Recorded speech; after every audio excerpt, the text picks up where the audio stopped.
ng Anak at ng Espiritu Santo. Amen. Ang pagpapala ng Panginoong Hesukristo, ang pag-ibig ng Diyos Ama, at ang pagkipagkaisa ng Espiritu Santo, naway sumainyong lahat. At sumayo rin. Mga kapatid, tayo po ngayon ay nasa unang linggo ng Adbyento. Ang ating paghahanda sa pagdating ng Panginoon, ang ating paghahanda sa ating buhay sa pang-araw-araw, kung paano natin dahan-dahang ibinabalik ang ating sarili sa Diyos. Kaya naman upang maging marapat tayong gumanap sa banal na pagdiriwang, muli natin siyasatin ang ating mga sarili, tumingi tayo ng kapatawaran, dala ng ating mga kahinaan, mga pagkukulang, lalong-lalo ng ating mga nagawang kasalanan.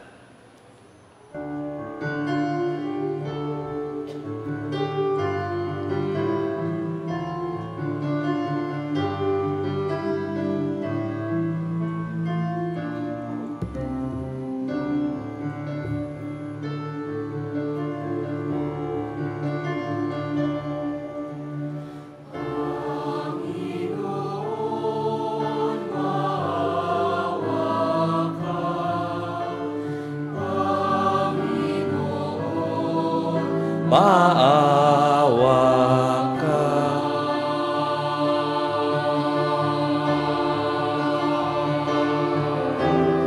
Kristo, maawa ka.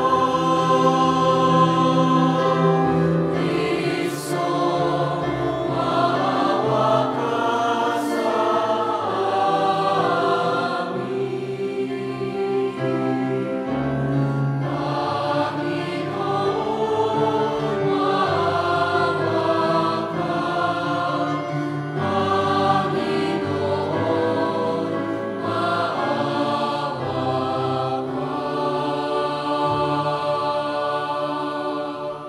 Manalangin tayo. Ama naming makapangyarihan, bigyan mo kami ng paninindigang tumahak sa landas ng kabutihan. Sa pagdating ni Kristo, makasalubong nawa kaming may mabubuting gawa. Upang kapiling niya sa gawing kanan, kami ay makapisan sa iyong pinaghaharian. Sa pamagitan niya kasama ng Espiritu Santo, magpasawalang hanggan. Amen.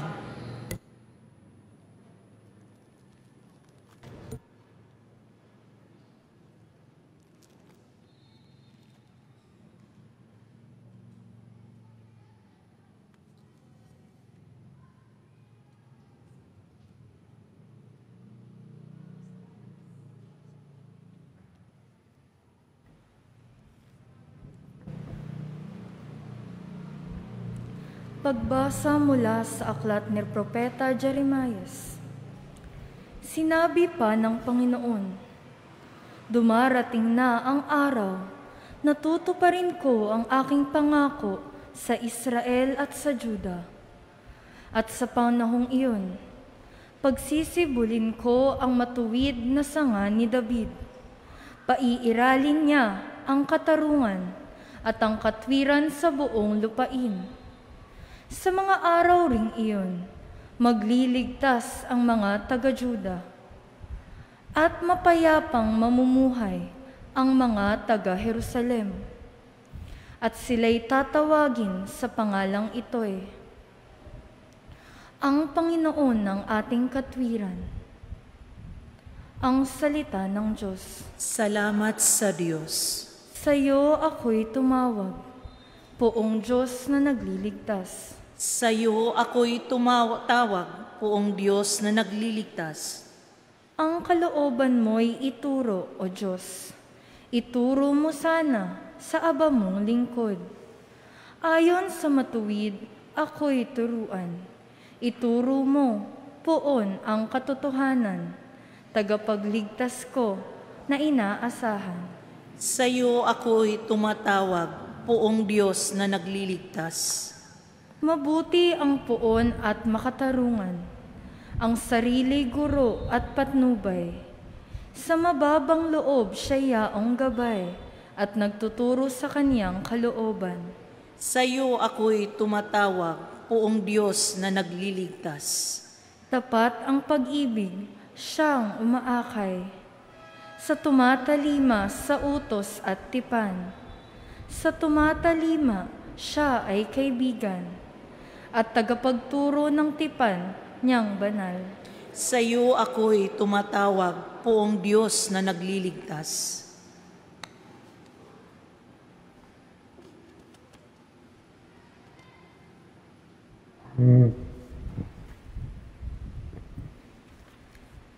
Pagbasa mula sa unang sulat ni Apostol San Pablo sa mga Tesalonika.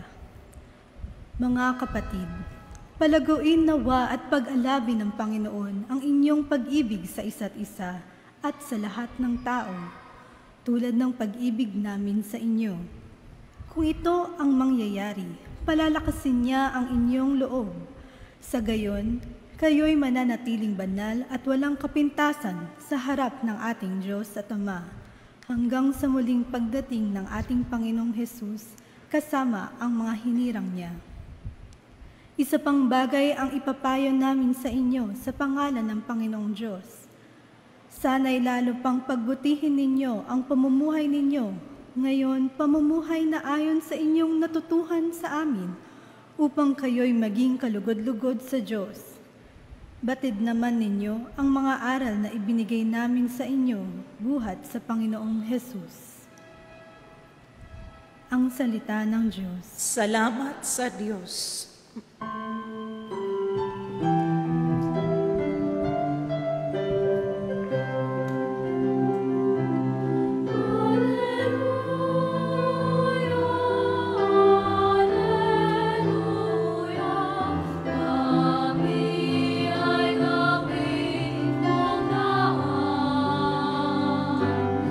Nang iyong pag-ibig kapayapaan,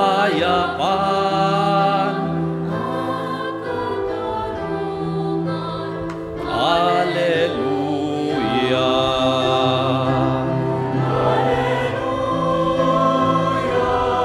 Alleluia.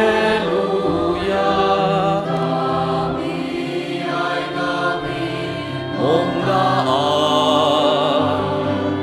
ng iyong pag-ibig kapayapaan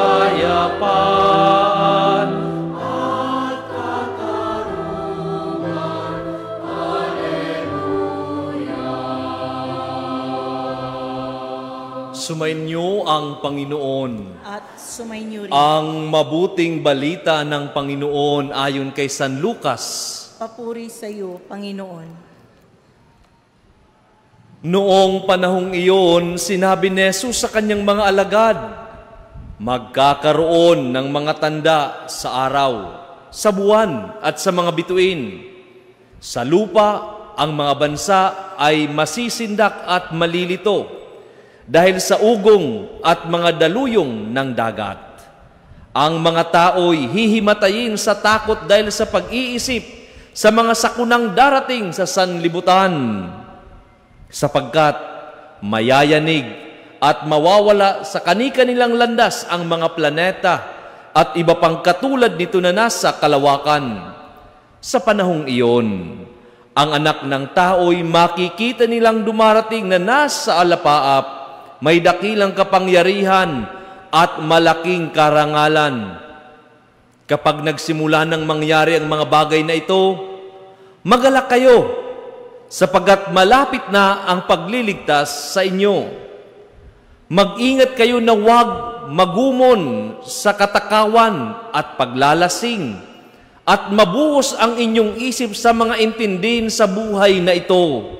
Baka abutan kayo ng araw na yaon na hindi handa, sapagkat darating iyon nang di inaasahan ng taong sa buong daigdig.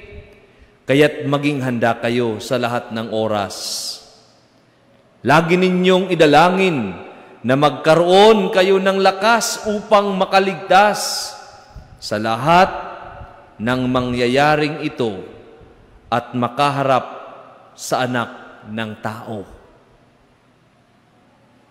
Mga kapatid, ang mabuting balita ng Panginoon. Pinupuri ka namin, Panginoong Hesukristo.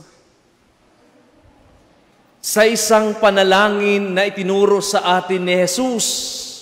Ang panalangin na itinuro sa atin ni Jesus, sa dulo ng panalangin iyon, mayroon laging nakatalaga doon na, "Huwag mo kaming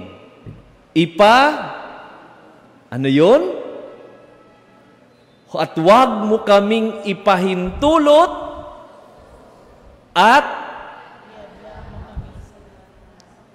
ano nga? At iadya kami sa lahat ng masama. Huwag mo kaming ipahintulot sa tukso at iadya kami sa lahat ng masama." Sa dulo ng ating pagbasa sa Ebanghelyo ngayon, pinapakita ang ating pangangailangan na maranasan natin ang panawagang ito ng Panginoon. Kaya nga sa unang linggo ng Adbyento, pinapaghanda tayo na hindi lamang tayo madaig ng tukso. Nandyan lagi yung masama sa buhay ng tao. As we continue to journey here on earth, we cannot deny the fact that every single day we will be experiencing evil in this world. Pero ano ang panalangin sa atin? In order for us to prepare ourselves, huwag mo naman kaming iadya sa sobrang pagsubok. Huwag mo naman kaming iadya sobrang pagsubok. At ilayo mo kami sa lahat ng masasama. Because human as we are, we have the tendency to surrender. We have the tendency to be discouraged. And yet, in this first Sunday of Advent, inilawan natin ang unang kandila nang sa ganun, magkaroon tayo ng lakas ng pananalig to wait for the Lord with courage and hope. Nang sa ganon, sa ating paglalakbay, mayroon man na human struggle, mayroon man na human difficulties as we have heard in our first reading of today from the book of Prophet Jeremiah, na kung saan babalik yung mga Israelita sa Jerusalem, and yet, nandun yung kalang discouragement. Bakit pa kami babalik doon sa Jerusalem? Wala naman kaming babalikan na. Sinira na. Wala na kaming pupuntahan doon. What for that we need to go back to that promised land? Nasaan yung sinasabing promised land? Na wala na kaming babalikan doon. What for? We are already okay here in a foreign land. Why should we need to go back and return back to that promised land wherein everything is in chaos? Dahil sinira ng mga dayuhan, winasak iyon. Parang naaalala ko yung analohiya, nung nakaraang linggo po, ako po ay umuwi sa aming munisipalidad sa Minalabak, Camarines Sur. And then when I entered there, naalala ko, ito yung unang pagbasa ngayon. What for that I need to return back? Wala naman na kaming babalikan. Tinupok na ng baha. What for? Ano ang unti-unting nagbibigay sa kanila na babalik doon sa tahanan? Nalumubog yung kanilang mga tahanan at mga ari-arian at mga pinagkakakunan ng kanilang buhay, lalong-lalo na sa mga palayan. What for? To the point that we should also question the Lord, just like in our first reading of today. Kinalimutan na ba tayo ng Diyos? Totoo bang may promise siya sa amin? Nasaan ang sinasabing promise of Yahweh that someday, somehow, after this experience, we will be experiencing the glory, the glorious victory. Nasaan iyon? Kaya nga, ipinaalala sa atin that in this first Sunday of Advent, yung paghihintay natin na may kasamang kuminsan puot, may kasamang kuminsan salimuot, may kasamang sometimes yung struggle and discouragement, pero there is always a light that allows us to continue in our journey. Mayroon laging kahalagahan yung ating paghihintay na kung minsan may kasamang takot at pananambikan ng mga nangyari in the past. Pero ang panawagan sa atin in our first reading, napakaganda kung inyong pinakinggan. Unti-unting mag-unfold pa rin ang promise ng Panginoon. Marahil marahan, marahil dahan-dahan, marahil hindi nakikita ng ating human na mga pagtingin. Because our human senses ay laging nakatuon sa mabilisan. Nandoon lagi nakatuon yung ating human senses. As much as possible, mabilisan kaagad yung changes na gusto natin. But the unfolding of the grace of God ay hindi alinsunod at nakabatay sa ating senses. Kaya nga, anong sinasabi sa atin ng unang pagbasa? As you continue to wait, wait also with joy in spite of the struggle of life, because there is always a light that is already there, pointing us that no matter what will happen, we will reach that goal safe and sound. Darating tayo doon. And so, my dear friends, in this first Sunday of Advent, anong klaseng paghahanda mayroon tayo? Anong klaseng nag-aandap na liwanag sa puso natin in spite and despite of the struggle in the past and even today that we are experiencing, my dear friends? Tayo ba ay katulad nung nasa unang pagbasa na ang tugon nila ay, bakit pa kami babalik sa iyo? Hindi naman natupad yung sinabi mo na mayroong kasiyahan sa lugar na iyon? O baka tayo yung panibagong may pagtingin sa Diyos na in spite and despite of all these things, just like the imagery of Job, just like the imagery of Job, just like the imagery of Abraham and Sarah, just like the imagery of Jesus Christ, who fulfilled that promise, ipinakita sa atin dahan-dahan. Si Abraham nung sinabihan na ikaw ay magkakaroon ng anak, akala niya mabilisan. He waited for another 25 years. Akala niya okay na. No? Si Job, sabi niya, namumuhay naman ako ng maayos. Bakit ako nakaranas ng ganito? No? From persecution to providence.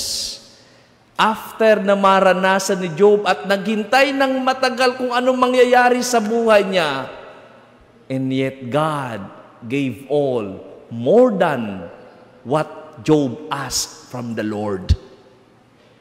Ito yung panawagan sa atin sa unang linggo ng Adbyento, ng ating paghihintay ay hindi tayo naghihintay na nakabatay sa ating siyensya lamang. Paghihintay na mayroong tinatawag na pag-asa. As a prophet in this modern world, by virtue of our baptism, we are called to become prophet, to pinpoint with courage and hope, particular to those people who are experiencing discouragement because of the circumstances of life. Tayo na mga binyagan ang patuloy na magbibigay sa kanila ng panibagong pagtingin ng buhay na hindi lamang nakatuon dito sa mundong ibabaw, but it propels us to see once again with faith and hope that we belong to God. Ang taong nagmamahal at mayroong sinasandigang Diyos, handang maghintay. Handang maghintay. Ang taong natututong maghintay, natututo rin na kahit papaano sa kanyang buhay, isinasabuhay pa rin ang pagdarasal. Ang taong natututong maghintay, kahit kadalasan, kung minsan ay yung kanyang paghihintay, wari bagang walang katuturan, but it allows us to mature enough. Na baka yung gusto nating date, na baka gusto yung nating araw, na baka yung gusto nating taon at mga panahon, ay hindi pa alinsunod sa matatanggap nating biyaya because hindi iyon alinsunod sa kagustuhan ng Diyos. So we wait. And in that waiting, we understand and we are also become mature in our relationship with God. Nawa sa unang linggo, makita natin ang ating sarili na katulad ng mga propeta, natutong maghintay ng may kagalakan sa Diyos. Amen. Sumasampalataya ako Sa Diyos sumang makapangyarihan sa lahat, na may gawa ng langit at lupa. Sumasampalataya ako kay Hesukristo, iisang anak ng Diyos, Panginoon nating lahat. Nagkatawang tao siya lalang ng Espiritu Santo. Ipinanganak ni Santa Mariang Birhen. pinagpakasakit ni Poncio Pilato, ipinako sa krus na matay nilibing, nanahog sa kinaroroonan ng mga yumao, na may 3 araw na buhay na manguli, umakyat sa langit, naluklok sa kanan ng Diyos ang mga makapangyarihan sa lahat. Doon magmumulang paririto at hukom sa mga nabubuhay at mga namatay na tao. Sumasampalataya naman ako sa Diyos Espiritu Santo, Sa banal na simbahang katolika, sa kasamahan ng mga banal, sa kapatawaran ng mga kasalanan, sa pagkabuhay muli ng mga namatay na tao, at sa buhay na walang hanggan. Amen. Ngayong panahon ng Adbyento, dumulog tayo sa ating Ama upang magising tayo sa ating pagwawalang bahala at maging ganap ang paghahanda natin sa pagdating ng Panginoon. Sa bawat panalangin, buong tiwala nating sabihin, Ama, dinggin mo ang aming panalangin. Ama, dinggin mo ang aming panalangin. Gabayan nawa ng mga pinuno ng simbahan ang buong sambayanang Kristiyano ngayong Adbyento upang maging mas makabuluhan ang paghahanda sa pagdating ng Panginoon. Manalangin tayo. Ama, dinggin mo ang aming panalangin. Maging matapat at matuwid nawa ang mga pinuno ng bansa sa kanilang tungkulin, paglingkuran ng kanilang mga nasasakupang mamamayan. Manalangin tayo. Ama, dinggin mo ang aming panalangin. Madawa nawa ng mga may sakit, mga nawawalan ng pag-asa, at mga naghihikahos ang pagdamay at paghilom ng Panginoon. Manalangin tayo. Ama, dinggin mo ang aming panalangin. Makalakbay nawa kami ng may pagpapakumbaba ngayong bagong taon ng liturhiya upang sa aming patuloy na pagtahak dito sa bayang kahapis-hapis, matahak namin ang landasin tungo sa kabanal-banalan at kaganapan ng paghahari ng Diyos. Manalangin tayo. Ama, dinggin mo ang aming panalangin. Maging masaya nawa sa piling mo ang mga kapatid naming namayapa at magkamit nawa sila ng kapatawaran ng kanilang mga kasalanan. Manalangin tayo. Ama, dinggin mo ang aming panalangin. Sa isang sandali ng katahimikan, itaas natin sa Diyos ang ating pansariling kahilingan, gayon din ang mga taong lubos sa nangangailangan ng ating panalangin. Manalangin tayo. Ama, dinggin mo ang aming panalangin. Ama naming Diyos, dinggin mo ang panalangin ng iyong bayan, puspusin mo ng iyong kagalakan, pag-asa at pag-ibig ang aming mga puso upang madatnan kaming tunay na sumasampalataya kay Jesucristong anak mo at ng aming Panginoon. Amen.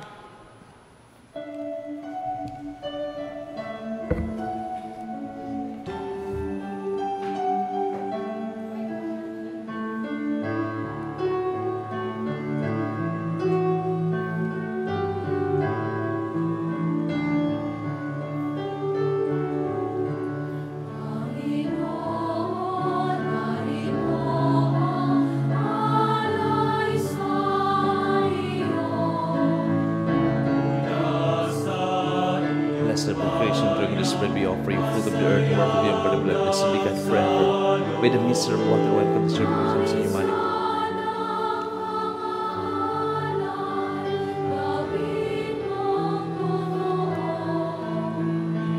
Blessed of the creation, during this when we offer you, fruit of the divine word of the blessed be God forever. Lord, wash me, cleanse me, mercy, mercy, me.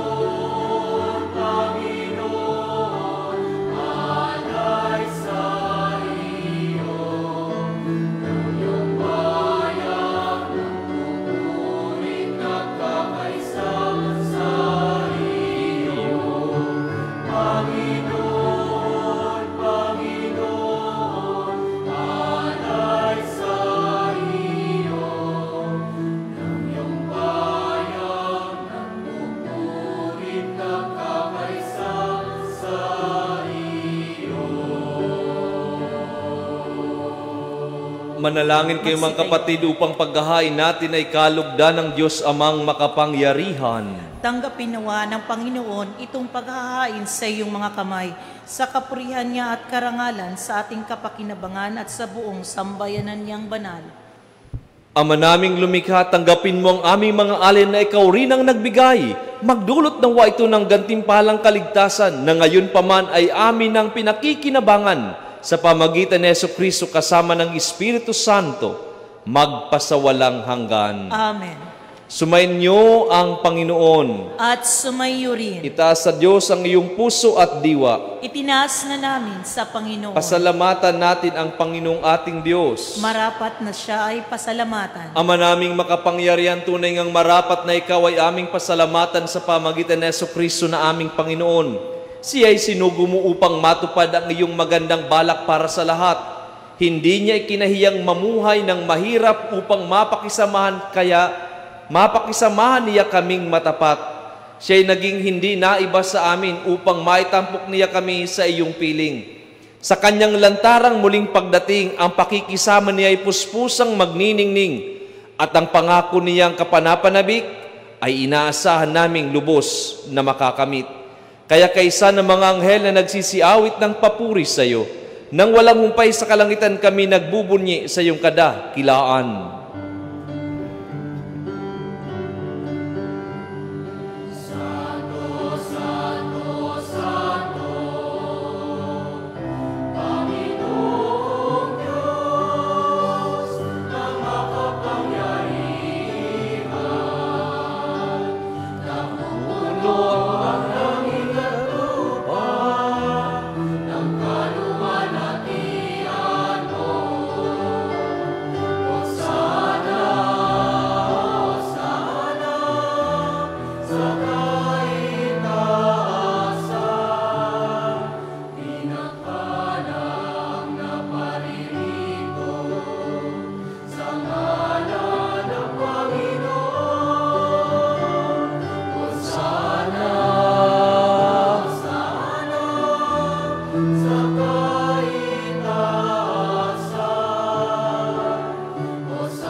Ama naming banal, ikaw ang bukal ng tanang kabanalan, kaya't sa pamagitan ng iyong Espiritu, gawin mong banal ang mga kaloob na ito, upang para sa amin maging katawan at dugo ng aming Panginoong Hesukristo. Bago niya pinagtiis ang kusang loob na maging handog, hinawakan niya ang tinapay, pinasalamatan kaniya. Pinaghati-hati niya iyon, iniabot sa kanyang mga alagad at sinabi, "Tanggapin ninyong lahat ito at kanin, ito ang aking katawan, na ihahandog para sa inyo."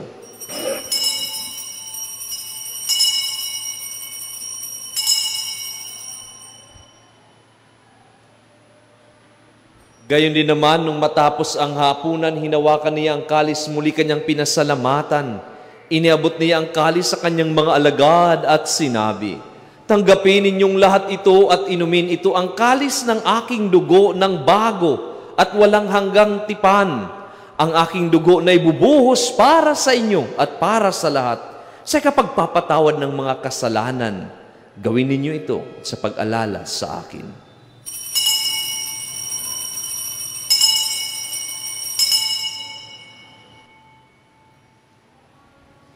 Ipagbunyi natin ang misteryo ng pananampalataya.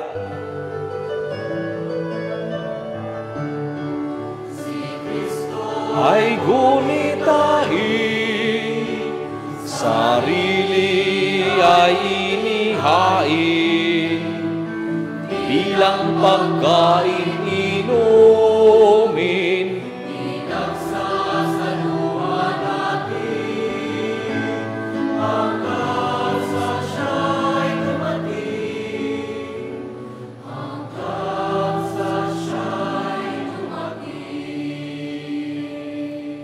Ama, ginagawa namin ngayon ang pag-alala sa pagkamatay at muling pagkabuhay ng iyong anak, kaya't inialay namin sa iyo ang tinapay nagbibigay buhay at ang kalis na nagkakaloob ng kaligtasan. Kami nagpapasalamat dahil kami yung na tumayo sa harap mo para maglingkod sa iyo. Isinasamo namin kami magsasalo-salo sa katawan at dugo ni Kristo ay mabuklod sa pagkakaisa sa pamagitan ng Espiritu Santo. Ama, lingapin mo ang iyong simbahang laganap sa buong daigdig. Puspusin mo kami sa pag-ibig kaysa ni Francisco na aming Papa, ni Jose na aming Obispo at ang Tanang Kaparian. Alalahanin mo rin mga kapatid naming nahimlay nang may pag-asang sila'y muling mabubuhay. Gayon din ang lahat ng mga pumanaw, kaawaan mo sila at patuloyin sa iyong kaliwanagan. Kaawaan mo at pagintapating kaming lahat na makasalo sa iyong buhay na walang wakas kaysa ng mahal na Biring Maria na ina ng Diyos at ang kanyang kalinis-linisang esposong si San Jose, kaysa ng mga apostol at ng lahat ng mga banal na namuhay dito sa daigdig ng kalugod-lugod sa iyo. Maipagdiwang nawa namin ang pagpupuri sa kararangal mo sa pamamagitan ng iyong anak na aming Panginoong Hesukristo. Sa pamagitan ni Kristo kasama at sa kanyang lahat ng parangal at papuri sa iyo, Diyos amang makapangyarihan kasama ng Espiritu Santo magpasawalang hanggan.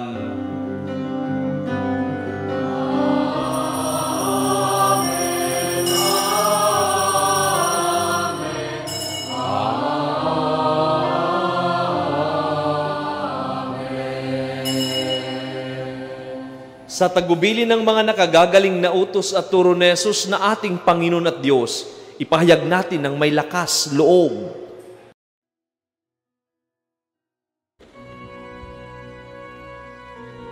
Ama namin, sumasalangit ka, sambahin ang ngalan mo,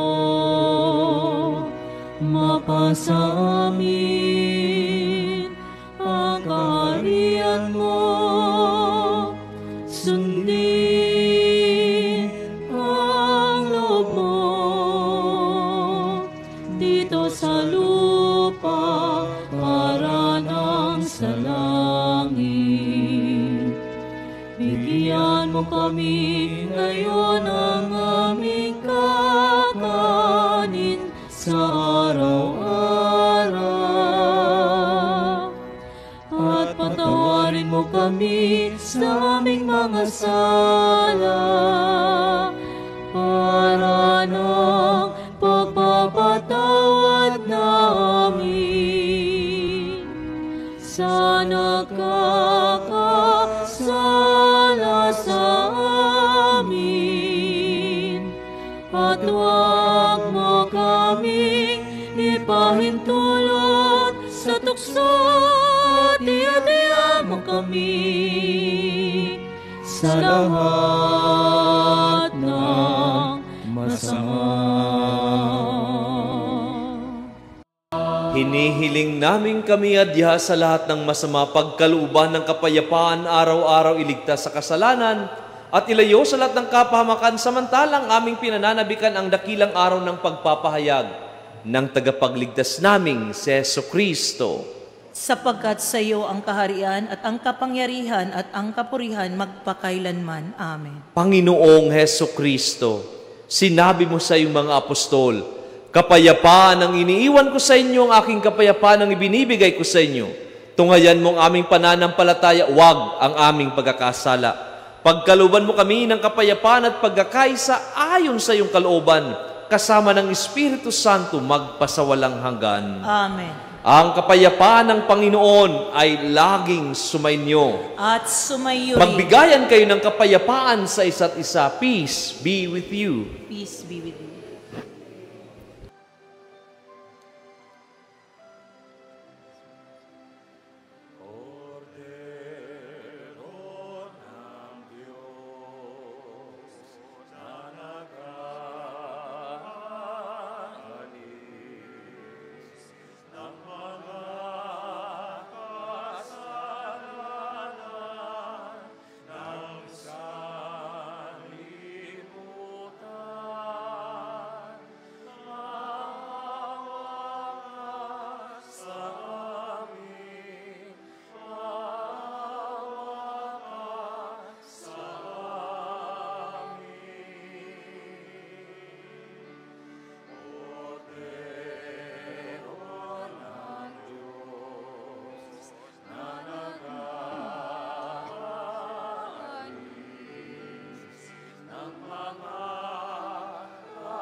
Mga kapatid, narito si Kristo ang kordero ng Diyos.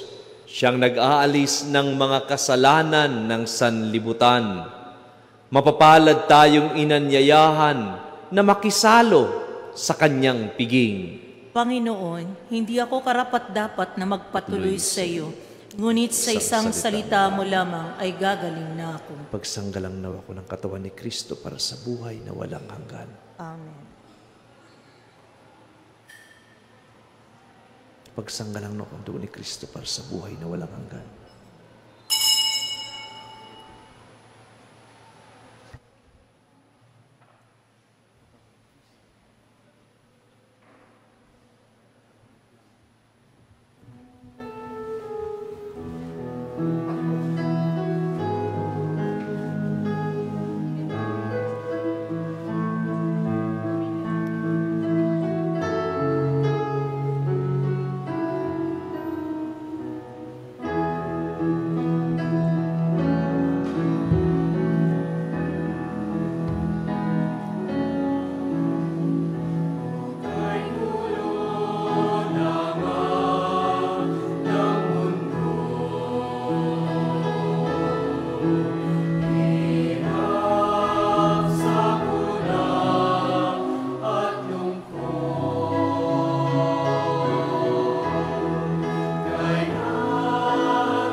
Manalangin tayo.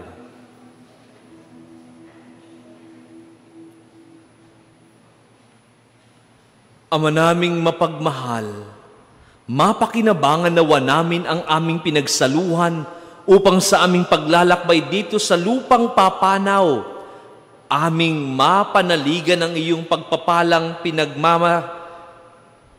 pang magpakailanman sa pamagitan ni Jesucristo kasama ng Espiritu Santo, magpasawalang hanggan. Amen. Sumainyo ang Panginoon. At sumainyo rin. At pagpalain kayo at ang inyong pamilya ng mawaing Diyos, ang Ama, Anak at Espiritu Santo. Amen. Tapos ang banal na pagdiriwang, humayo kayo sa kapayapaan at pag-ibig ni Kristo. Salamat sa Diyos.